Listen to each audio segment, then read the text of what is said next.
Good morning, everyone. Thank you for joining the webinar this morning.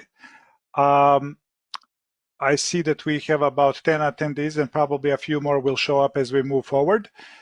Making sure that you guys can hear me all right. If you don't mind giving me a chat confirmation that the sound is okay and you guys can see me well enough and you can see the presentation. Please just in the chat say yes, no, or anything in between. I have created as part of my process of engaging the community with Vistage topics. So what is the objective? The objective is for us to take a look at the 2021 to 2024 data about economic trends and derive what are the specific things that we need to do as leaders, as participants in the US economy. We're going to take a look at some statistical data presented by ITR. ITR Economics is a company that supports Vistage and other entities with excellent economic trends analytics data. This data was presented in 2021 Vistage Seattle Executive Summit, which was at the beginning of May. So data is about a few weeks old, but not old enough that it will be relevant. As a matter of fact, I have added some new information to it to enrich it with the data that has been added since. Quick rules of our engagement today. So what we are going to try to do is we're going to go through this data. Feel free to engage through the chat. Feel free to ask questions through the question. I have the access to that. And then towards the end of the presentation, if there is time, we can open up the microphone and essentially engage in a verbal communication as well. Quickly about me, I'm a Vistage chair in Seattle. My background is MBA from back in the 90s. Worked for large corporations like HP, Microsoft, and a few others. Had a startup company in 2000s in San Francisco that is still around. And now as a Vistage and a consulting chair, what I do is I try to help CEOs from Seattle area to, manage their companies the best possible way, keep them engaged with the environment, keep them engaged together, and provide a system in which CEOs can essentially feel at home and have a peer group in which they can, share all of the challenges that they have. My objective is to build another group, and that is a process I'm engaging with, and you can certainly hear about it and see more about it in my LinkedIn profile. So let's go with the webinar. So I hope that all of you can hear me all right.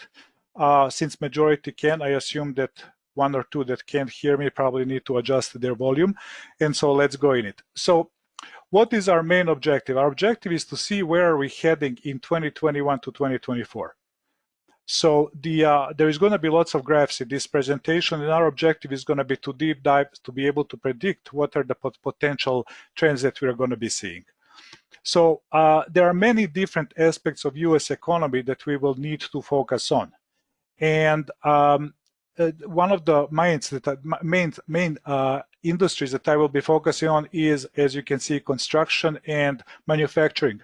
Why is that? Because that's the blood of the economy. So essentially, most of the trends that we are seeing that are spanning across multiple other industries are very relevant and very, how can I say, most pronounced in the construction and manufacturing industry, and that will affect all sorts of other industries that we have.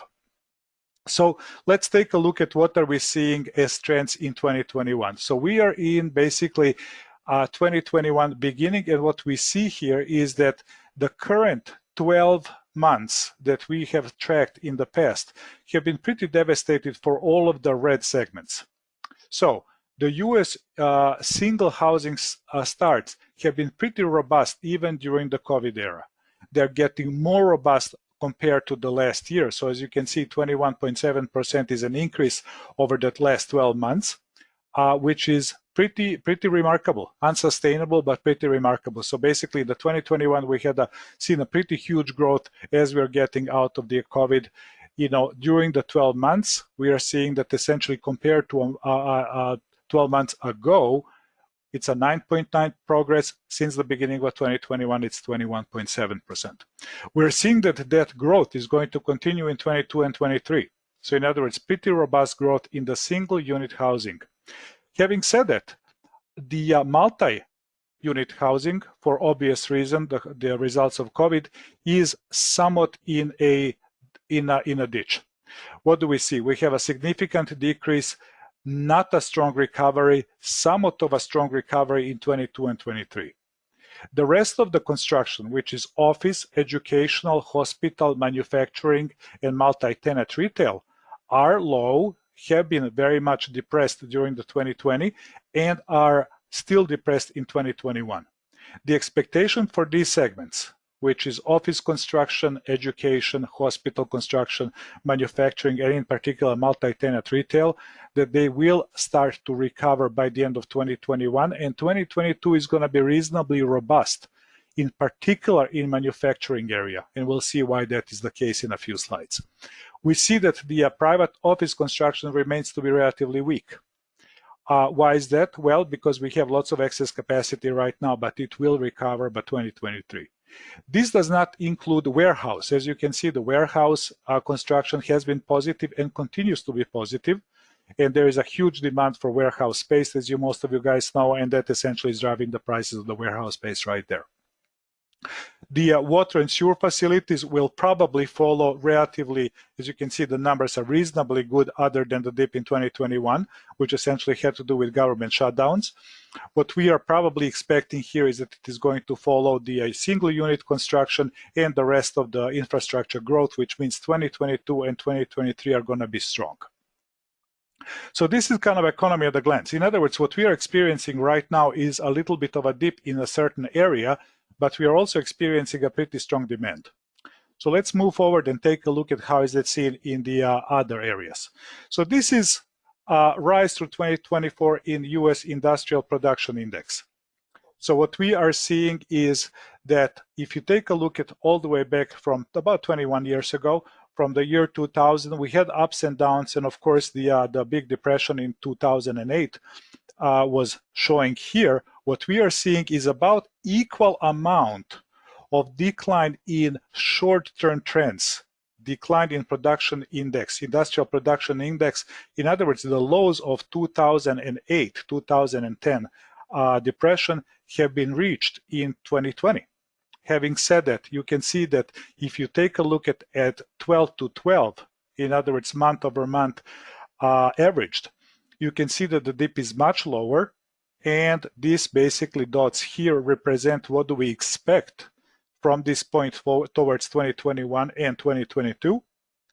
We expect that US Industrial Production Index is going to have a huge spike, and if you take a look at this spike, it is highest that we've seen. So in other words, the production index spike is spiking towards some of the highest we've seen in the last 20 plus years. And that means that chances are that we will either need additional capacity, higher efficiency, or we will have supply underwhelming the demand. In other words, demand will be higher than the supply. So this is something to look for, and we will see that across multiple other slides as well. We see that essentially in the billions of dollars production. You can see that the value of industrial production index is going to be growing. This is a pretty steep growing curve, which means that even with this, how can I say, relative softness going from the peak to something that is more sustainable, chances are that productivity, prices, and profits from the industrial production will continue to increase. So you guys can probably correlate that a steady state production and increased pricing do not necessarily pan out. So we will take a look at how will this be true and how is this going to happen. If you have any questions about any of these slides, feel free to send an email. Punch in a chat question. I'm observing that, and I will try to jump in. I see that Jay Schwartz is having problems with his sound, and so he will probably watch a recording of this presentation. Moving forward, we have rising utilization output. So what does that mean? That means that essentially we do not have excess capacity. If we take a look at the industrial production index for the total industrial capacity, we see that typically the utilization rate is closely related to the our expectation of industrial production. In other words, we have decrease in utilization and increase in utilization depending on what is the economy demanding. In this case, we are seeing again another increase in 2021, 2022, and on increase in demand, with probably midway through 2022 it decreasing to a more sustainable level. What this tells us is that things will be relatively crazy as far as the supply and demand goes, supply channel, etc., in 2022. And I think that is something that is going to be part of our action items moving into the period that is ahead of us. Moving forward, if we take a look at the CapEx represents the amount of capital invested into capital expenditures, if you will. So, and this excludes aircraft industry and defense. So essentially, if you take a look at investment, capital investments into the US industry, first of all, the numbers are relatively huge, and you can say they are going to be at all-time high at some point. So in other words, 818 billions, it's basically getting into trillions without a doubt. What we are seeing here is that we will see another case of short-term capital investments being incredibly fast and rising. In other words, if you look at the 3 months leading indicators, they're outpacing the 12 months indicators, which means that money is flooding into the CapEx. So record CapEx expected. We are not at the level of recovery from 2020, but we did not have the dip that we had. We are not up to the rise in 2010 or 2011, but we did not have a dip that we had in 2008. So in other words, this is coming from a relatively healthy place. You can see that the 12/12 CapEx never dipped deeply below what we call a zero line. In other words, it was never negative, meaning that even with the COVID and everything else we experienced in 2020, we did not have a complete disaster there, but we do have this very strong recovery that is good. It's needed. Why? Because the capacity needs to increase to meet the supply and to meet the demand. So moving forward into this, what essentially this is telling us is that there is money on the way into the infrastructure investments. Moving forward into supply and chain, can't win about semiconductor in the sector. So why are we focusing on that? Well, because this is basically how US industry is being affected by the global shortages. So in other words, there is not much we can do about it. This is something to learn from. So what we are seeing is that the supply chain is low relative to where we were in the past. So return on capital is not as high as it used to be. The trends are reasonably, they're growing, but we are seeing essentially problems in the supply chain, which means the supply, the transportation, the production is obstructed. So we are seeing that essentially, despite the previous slide that we have seen pretty strong investment into infrastructure and whatnot, semiconductor industry is struggling with the numbers. Essentially, they're struggling with the pace of growth, and that has to do with multiple things. Some of them have to do with the shutdowns during the COVID. Some of them have to do with the fires that we have seen in some of the Japanese factories. Some of them we are seeing with the increased cost of raw supplies, silicon and everything else that comes into silicon production. And of course, transportation that is very much handicapped right now. So in other words, we are not seeing that semiconductor sector is growing as fast as the demand would be, which is a little bit of a concern for industries that are depending on the availability of the semiconductors. Moving forward, thinking about what do we do about the fact that we have an issue with supply, issues that we have essentially problems with the international supply chain, issues with getting raw materials in some case, right? If we take a look at where our best opportunities are to do business with, you essentially can take a look at here, what is the risk factor of working with different trading partners, and this is countries, right?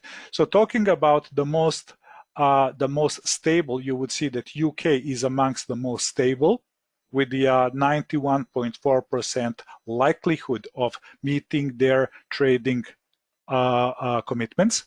US is roughly in this area, and we'll see that in the next slide. So if you take a look at where is US, US is, I believe, this purple one right there. By the way, is my sound still all right? Okay, if there is a problem, please let me know. So moving forward, if we take a look at where the US sits, it sits in this happy, strong area that essentially tells us that doing business in the US is low risk. So 85% is certainly on the strong side, perhaps not as high as Germany and parts of Europe, but definitely very high. And being that the US economy is very large, this is a very good number to have. Now, you can say, yes, but US economy suffers from high prices, and to an extent, one could argue that that is true. We'll take a look at how true that is. So what we do is we gravitate towards the Asian economies. And what do we face there? Well, we face that essentially the main Asian economy, which are China, Mexico, and Vietnam, Mexico not being an Asian economy, but being a strong external supplier for us, they are struggling with low likelihood of meeting their various trading obligations. So in other words, if you think about your return on investment, your return on investment is your investment return times the likelihood of actually that materializing. Depending on the savings that you're generating, US still may be the right place to do business with, primarily because we have a higher likelihood of meeting the expectations that we sign up for. So what does that mean? Well, if you have 61% likelihood of getting the supplies out of China on schedule, perhaps that is an opportunity loss that will cost you the delta between 61 and 85, which is about 20% worth of decrease in revenue. And you need to take a look at whether the loss of materials and supplies getting out of China is worth waiting and losing sales, or whether starting with a higher cost base by doing business in the US is a preferred way. And of course, nobody can tell you what to do, but these are the options that we have. As you can see, doing business with Mexico and doing business with Vietnam is even more of a risky proposition. The reasons are known. There's a traffic and instability issues in those countries. And so essentially you can see what are your choices. And that is meaning that US is still a very, very good choice for global integration. Moving forward, trying to answer that question that you guys may be asking, and that is, what is the price index of the US? So if we take a look at US here, which is essentially price index is 100, we use 100 to say it is what it is. So compared to us, how does the rest of the world stack up? Well, we can see that Europe is 16% more expensive, Germany is 16%, France is 22%, etc., etc. So Europe is significantly more expensive, Switzerland and France being some of the most expensive places to do business with, or basically to do manufacturing. If we take a look at the rest of the world, so South Korea is pretty much similar to the US, yet you have transportation costs, and the question is whether this index includes the transportation cost or not. You can see that Vietnam is just a little bit less expensive than the US. An interesting number is right here, China. China is reaching 100. So 95 to 97 means that there is a very small difference, probably for the burden cost of manufacturing goods compared to the US. And if you take a look at their capacity in some industries is much higher than us, and that basically becomes an obvious choice. However, they are starting to not be the best choice for doing business with when it comes down to savings. Now, having capacity, having infrastructure support and everything else, you can take a look at how true that is in your specific industry. But from the price perspective, as a partner, China is becoming very close to the price of the United States, which means that you can choose whether you want to do business here or there, depending on where you go and what you need to do.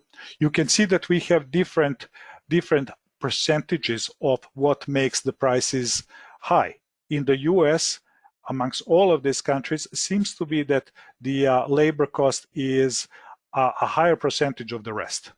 So we have electricity, natural gas, and other that are essentially all components of manufacturing cost index. In China, the labor cost is much lower. However, it seems that the electricity is somewhat higher. And then you can take a look at the rest of the countries. They have interesting mixes.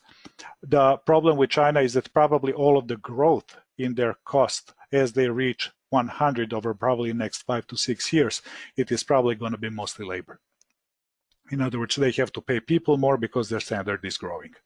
So it is so to speak, it is a useful indicator to see that if you have long-term agreements with China, chances are that they're going to be good from certain perspective if you have worked out the IP protection and capacity issues, but your advantage is not going to be only in price.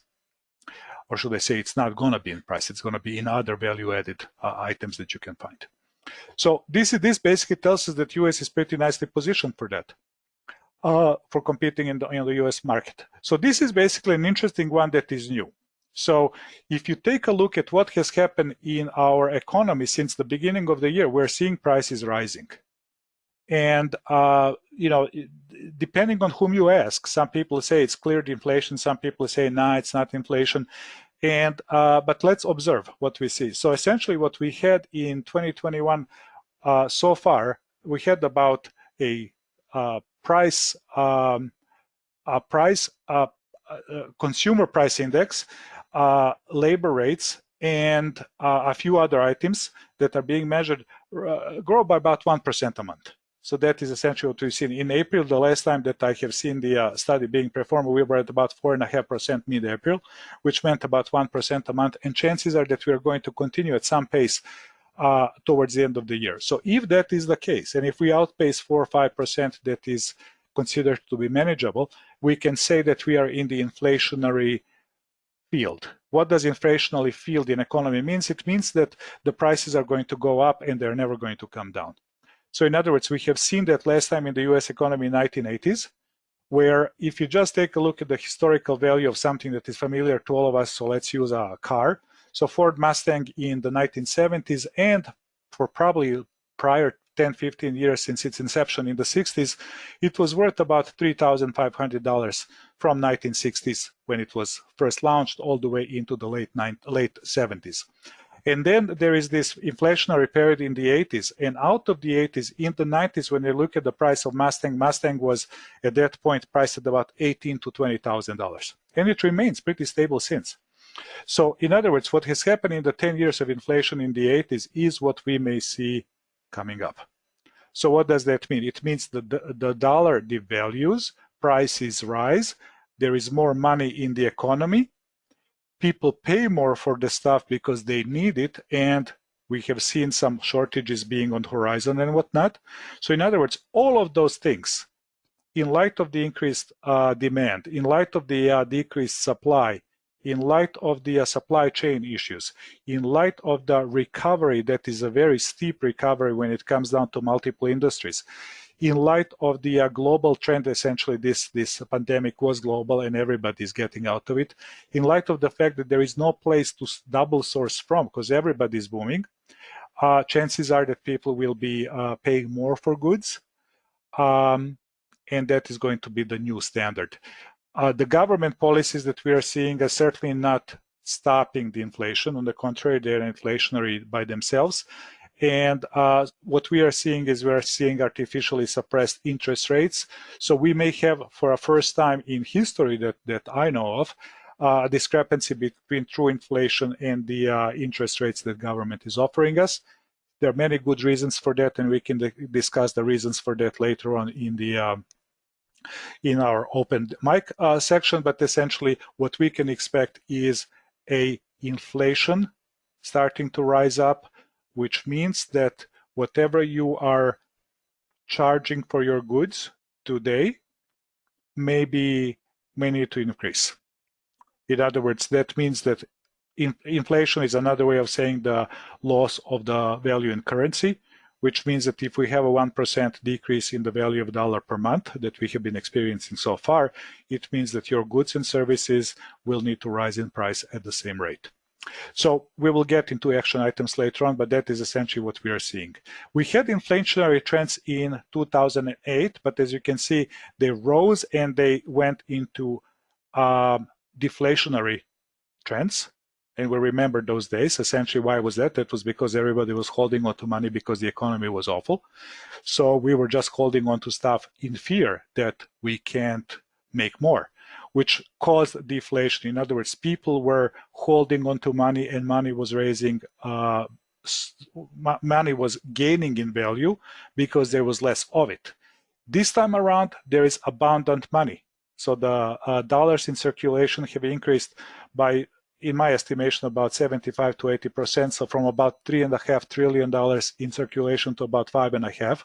So not exactly double, but thereabouts, which means that there is lots of cash available, lots of money available for spending it, and we are seeing that. And when there's lots of money, when you have too much money, what you do is you pay more for the things that you need because you can't get them otherwise.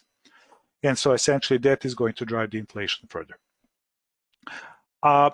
Another thing that is happening, and this is very much related to the manufacturing costs, which kind of drive a whole bunch of other things, is that raw materials are just going up. And you guys have seen that in construction industry where the lumber is going up 100%, some numbers say 300% year to year or 200% this year. I'm not sure what the real numbers are.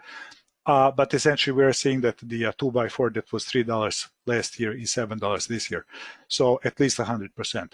In addition to that, we have all of the raw materials that are needed in multiple types of industries and manufacturing are going up. So in other words, if you are a copper-heavy manufacturer, for example, or you have a dependency on copper, you can expect that your raw material costs are going to be skyrocketing, and that drives your costs going up. So the call to action is take a look at what are your raw materials and get ahead of the wave. This is going to be something that if we're not feeling it yet, we'll be feeling it as consumers as well. I think that it is always evident that if you go into a supermarket, your bill is probably going to be significantly higher than it was, 6 months ago. So in other words, there is already inflation. It is just not being publicized and it's not accepted as permanent. The recovery. This is essentially just a little reflection on the local industry of Washington State. So you can see that we had a big dip in the growth. In other words, we haven't been growing for the last 13 months, give or take, and we are recovering. There is a little kink here in the Washington Pacific. I think it's a temporary kink. The blue line is the US growth.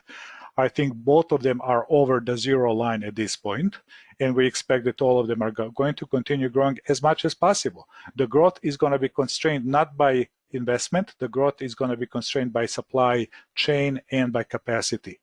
So in other words, we are going to have somewhat of a problem in maintaining the level of growth that we want. Why? Because there is not enough raw materials, labor force, and other infrastructure needed for us to sustain growth. So we'll see where this is going to go.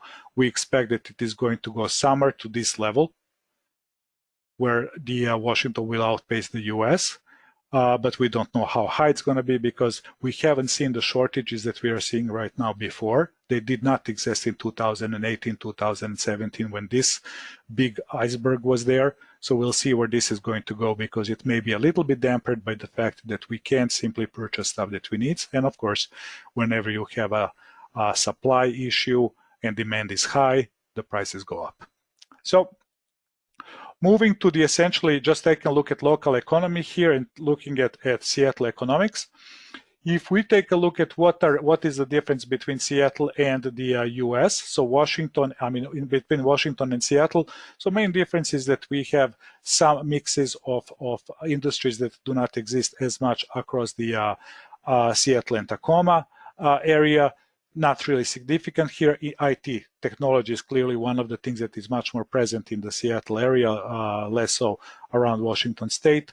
And that is a good thing because IT industry hopefully will not be as impacted by the shortages of raw supplies. Having said that, they will be impacted by the semiconductors shortages, which at this point we do not see a resolution in place, being the two major factories that have been a relevant supplier in the chain have perished over the last 2 months in Japan, and recovery from that disaster is probably going to take months, if not years.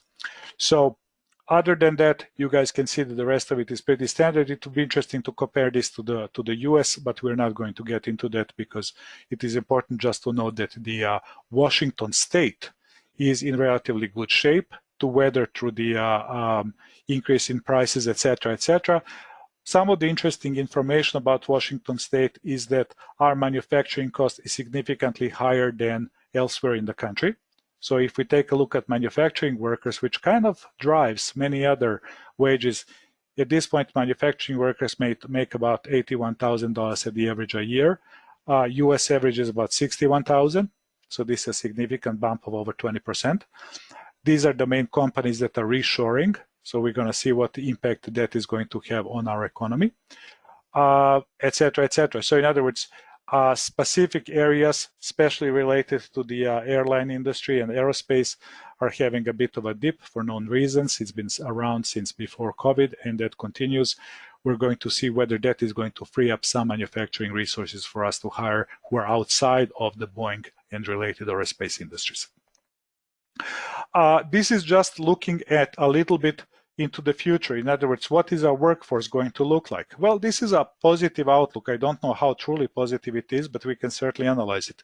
Which essentially we take a look at is currently baby boomers are exiting the workforce. Not in troves. The youngest baby boomers are now in their mid-50s. The oldest baby boomers are already retired. But you can see that they're essentially being replaced. Generation X is not retiring. Generation X is there to stay. The oldest Generation X is about 53, 54 right now. And the youngest generation, Generation X, I believe, is now in their mid-40s or early 40s. And then millennials that are approaching 40, you can see it's a pretty big group of people that are going to be replacing boomers. So for the US, millennials are pretty much the same as boomers, which means that replacing older people leaving the workforce is going to be replaced by a millennial force. So we're not going to see a major dip in unemployment, or should I say major dip in employment, whichever way you look at it, because we're going to have about the same number of bodies. What is happening, however, is that a large group of people is leaving, being replaced with Generation X. So that means that 21.3% of the people leaving the US will need to be replaced by 20% people of equally qualified people with the equal amount of expertise, which is to an extent a problem. It means that we will have some issue with transfer of long-term experience, expertise, from the larger cohort to a smaller cohort, which to an extent could be an issue. Not necessarily it will be an issue, but it might be an issue, and something that we are observing. Essentially, that means that as our people retire, we may have a hard time replacing highly qualified older workers with equivalents. Why? Because there is simply fewer people that are approaching that level of seniority. In Washington, we have a remarkably good position in a sense, at least as a long-term trend. In other words, the millennial population in the Washington is much higher than the boomers, which means there is new blood coming into the industry, into the state. This is a good news. Now, the question is whether the millennials as a generation will be drawn towards the types of jobs that are available. That remains to be seen. We see some problems in that area. The next generation that is coming is way smaller than all of them. So in other words, Generation Z that is going to be replacing millennials is a smaller cohort, which means that in the long term, once the generational exchange has happened, which we expect to happen over the next 25 years, we will have a problem with fewer young people available to start the new positions, etc., etc. So as the Generation X leaves, we're not going to see necessarily an immediate problem there because they're roughly the same size. However, we will see that essentially where millennials leave, we'll see that the difference between the millennial generation and the Generation Z cohort size is larger than what we are seeing between boomers and Generation Xers right now. So the good news continue on the Seattle area, where we have pretty large millennial population. Essentially, that is good news. By the way, this thing right here that we are seeing, that is millennial as a generation, that's a uniquely US trend. in many of the first world countries, there is no increase in the millennial generation as a percentage compared to Generation X. There is a decrease, which means that much of the first world does not have the workforce needed to maintain their level of number of bodies in the chairs, if you will. So US is in a better position than the rest of the world. Specifically, first world countries like Europe and Japan have a very small millennial generation. As a matter of fact, they don't even call it a generation by anything but just the date when they were born, because as a cohort, they're not a bump. They're actually a dip. So as such, they do not exist. So in other words, millennials, which is the equivalent of our people born by, let's say, 1985 and 2000, they do not exist in other countries as a bump in number of increase in people. There is no such thing as a cohort worldwide, except in the Spanish-speaking countries, where yes, there is a big increase in millennial and Generation Z. So potentially we will see an increase in number of people that are getting into the industry in Latin America, in Central America, Mexico, etc. Why? Because they simply have a growing young population. This is just a quick information about the Washington. The good things is that pension fund for the government jobs in Washington is well funded. It's much better funded than national average. The second thing is that unfunded pension liability is only 1%, nationally 6.5%. So essentially that means that as a long-term pensioned state, we are in reasonably good shape for the jobs that depend on this, for the retirements that depend on this. Having said that, you can see that there is a tendency in the government to want to increase the taxes. And essentially, why is that? Because they would like to fund the future. And even though state debt as a percentage of GDP is not significantly higher than the average, it is higher, which means that the state will have to find a way to bring this state debt as a percentage of GDP to a lower number. And that may mean some kind of increase in local taxes. Unemployment during the pandemic. This is just a quick basically statistic that essentially was taken in 2020. You can see that we have gone from a very low unemployment of about 4% to unemployment of about 8%. You know, for US, average was about 6. Washington is 5.4 in March this year, which means it's decreasing quickly. And so that means that, you know, of course, our resources needs are probably going to be constrained over the next some time. This is essentially something that we want to focus on because that's going to lead us into the next slide. And that is, we see the prices reach record high in 2020. So in other words, what is causing the prices to reach high? It's basically multiple things. Supply and demand, cost of raw materials, obstruction in supply chain, and inflation. Inflation is calculated typically by the wage increase. And some people would claim that there is no wage increase, and maybe in some parts of the country there isn't. In Washington state, we certainly are seeing quite a bit of that. So based on the local numbers, I would say that inflation is a very much real thing. Based on the national, it's a little bit spotty, but I would say that with the strong demand coming up in 2021, people will have to fight for the resources, and that is automatically going to push the wages up, which means inflation. So be ready for this trend to continue, and consider what is it that you need from your perspective as a business to do to make sure that you're ahead of this curve. Why do I say that? Well, if we have, let's say, 0.5% sustainable inflation a month, which is about 6% a year, just for the sake of argument, I'm not saying that that is a educated guess, it is just a guess. So if we have 0.5% of inflation every month, which is what we are seeing as a possibility right now, that means that every month your goods that you're selling, your services that are selling, are relatively speaking going to be priced down if you don't change the prices from month to month. So in other words, if you're working on a razor cut margins of, let's say, 2 to 3%, which some businesses are, imagine that essentially those margins can deteriorate in a number of months. So in other words, your objective is to take a look at your GP and take a look at your cost of goods, as well as demand and flexibility of your customer base, to see whether you can raise the prices in small increments right away so that you can stay competitive moving forward. These are essentially some of the trends that we are seeing and some of the to-dos. And this is where I'm going to pause and see if somebody wants to comment on this thing. So what are our current trends? Prices are rising.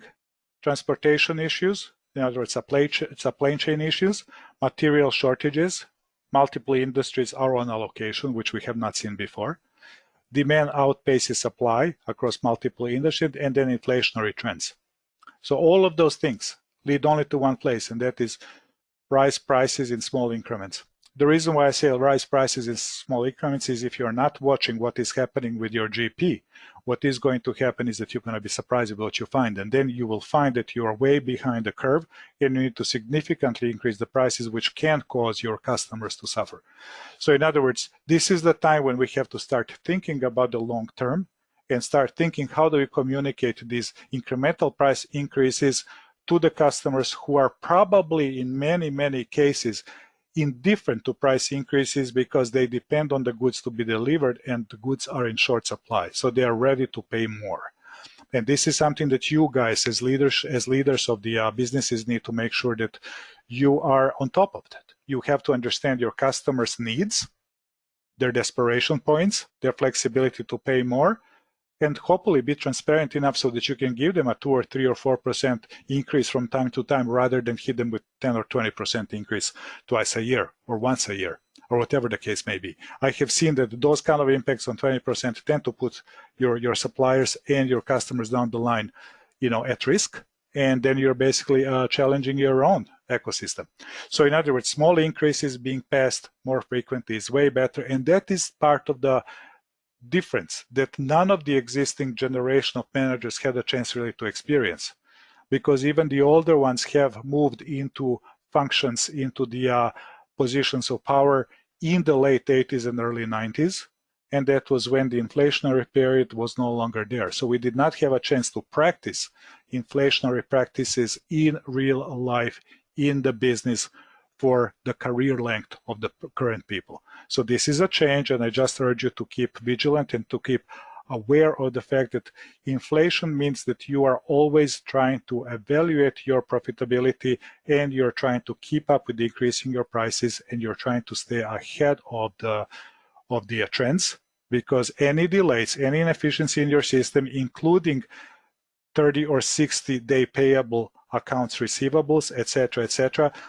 any of those things can cost you significant decreases in profitability because you're slow with collecting, you're slow with anticipating, and essentially you need to get ahead of yourself. In this case, when it comes down to pricing. Frequent eval of gross profit, very relevant thing, looking essentially at the cost of goods and cost of sales.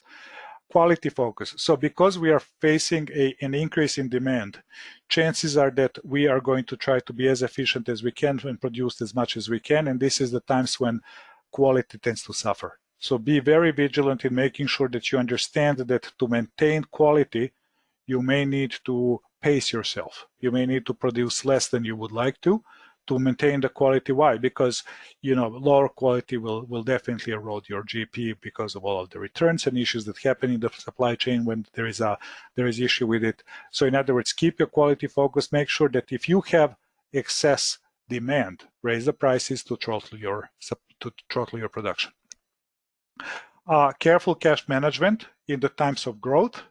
Cash tends to be spent freely and easily. Why? Because we expect that we are going to be recover it by simple fact that we have, a big pipeline of demand.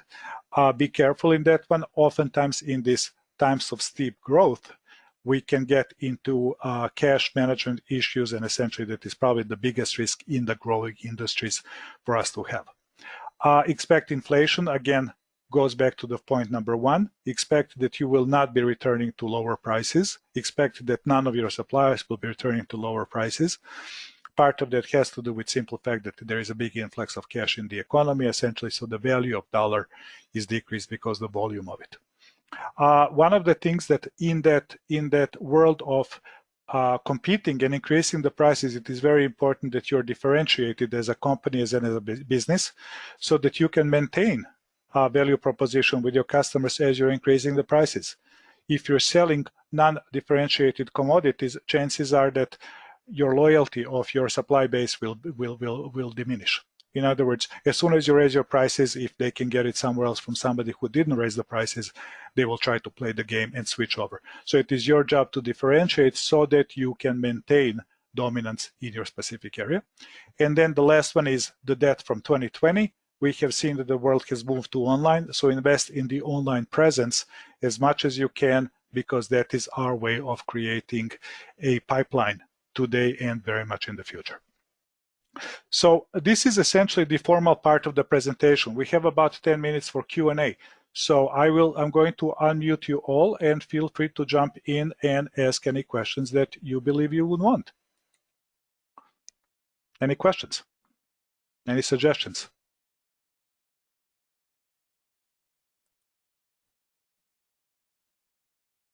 What kind of a dip do we expect in the recession that will follow this?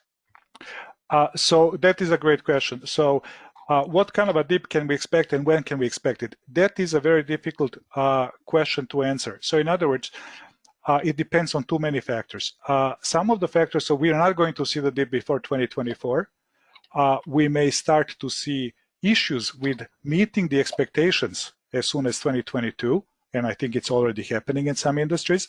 The dip that we can expect at some point is if the inflation and the price gets a bit out of control, or if there are other things that government does that cause us to have excess dollars in the economy. Essentially what happens is during the times of high inflation, government will have to raise the interest rates. Increasing interest rates automatically decreases some of the relevant industries, such as housing industry. In other words, the entire housing industry, including the commercial housing industries, tend to be driven by the investment, and investment is gotten at an interest rate that is typically based on certain percentage over the government issued interest rate. If that interest rate increases significantly, the value of debt that customers will be willing to take on will be lower, which essentially means that that will drive the prices of the investment intensive purchases down, which means basically your capital expenses. So capital expenses, including your housing, including your structures that you have, including infrastructure building, including building any commercial entities, may be severely impacted by increases in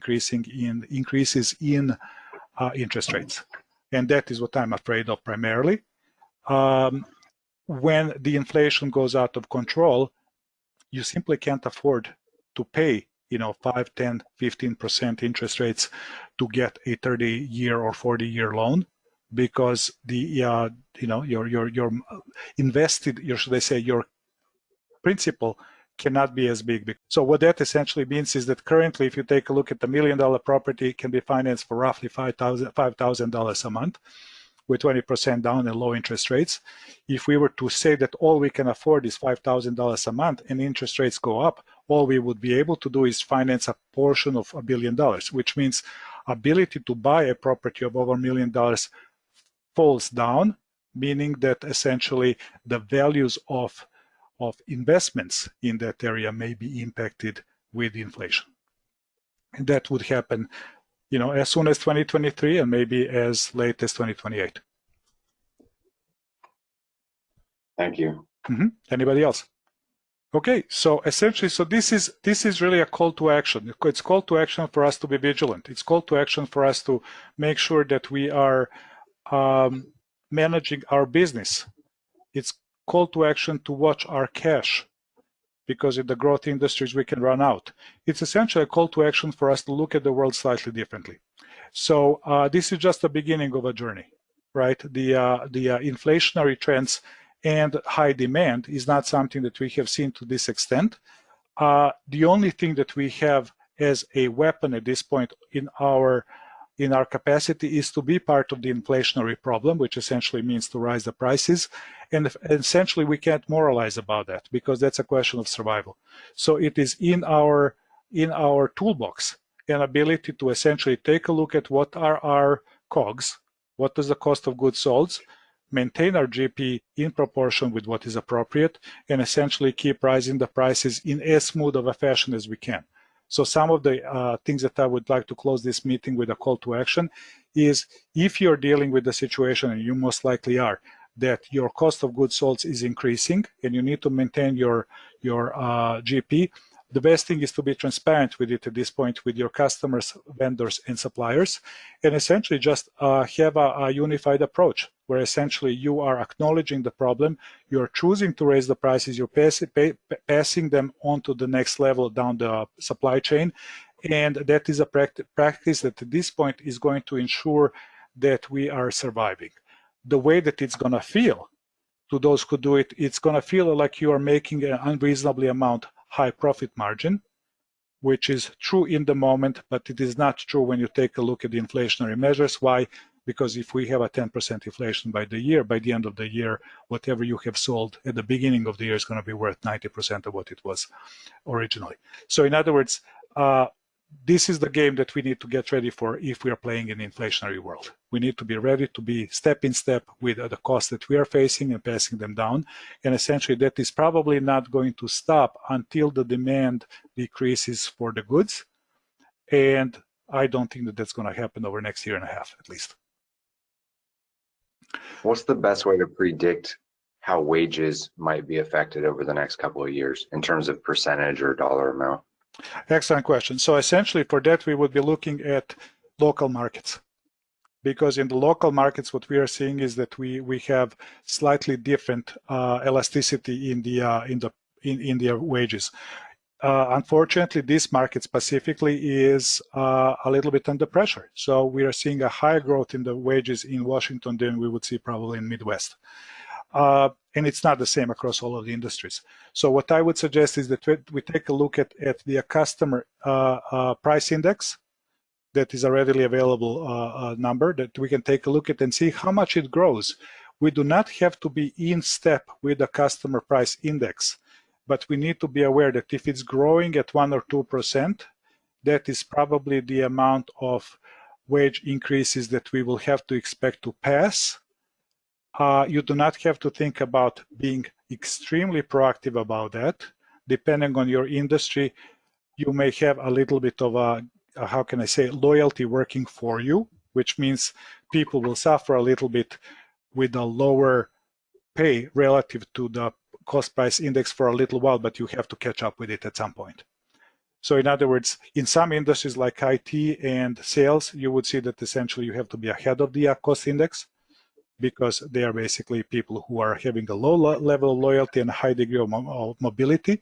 So essentially, if they can get a better deal, they'll get a better deal. In some of the other industries that has maybe to do with manufacturing and nurturing, like hospitals and whatnot, you will see a little bit less attrition based on that, but you will still need to catch up with it. Thank you. Mm-hmm. Any other questions? Any other suggestions, comments, observations?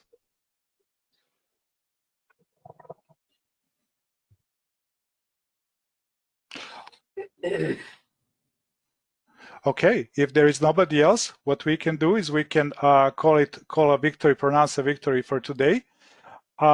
If you guys have any comments, this will be posted on the on LinkedIn and on my YouTube channel. The YouTube channel is In the Leader's Mind, and feel free to comment there. If you want to share with your team, it's going to be available there. You can always reach out to me and I can share the slides with you. I want to thank your time for being here with us today, and hopefully this was useful to you, and I look forward to seeing you in the future editions of In Leaders Mind broadcasts. So thanks a lot and have a wonderful day.